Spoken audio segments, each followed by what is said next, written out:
నేను కొణిదెల పవన్ కళ్యాణ్ అనే నేను శాసనం ద్వారా నిర్మితమైన భారత రాజ్యాంగం పట్ల నిజమైన విశ్వాసం విధేయత చూపుతానని, భారతదేశ సార్వభౌమాధికారాన్ని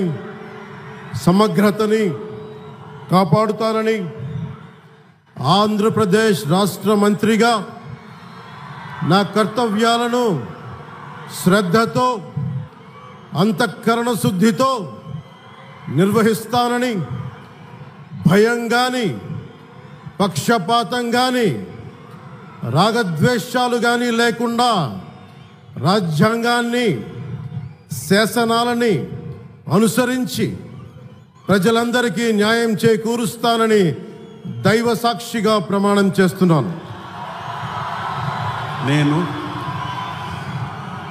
కొణిదెల పవన్ కళ్యాణ్ అనే నేను ఆంధ్రప్రదేశ్ రాష్ట్ర మంత్రిగా నా పరిశీలనకు వచ్చిన లేదా నాకు తెలియవచ్చిన ఏ విషయాన్ని నా కర్తవ్యాలను సక్రమంగా నిర్వహించేందుకు అవసరమైన మేరకు తప్ప ప్రత్యక్షంగా కానీ పరోక్షంగా కానీ ఏ వ్యక్తికి లేదా వ్యక్తులకి తెలియపరచనని లేదా వెల్లడించనని దైవ సాక్షిగా ప్రమాణం చేస్తున్నాను.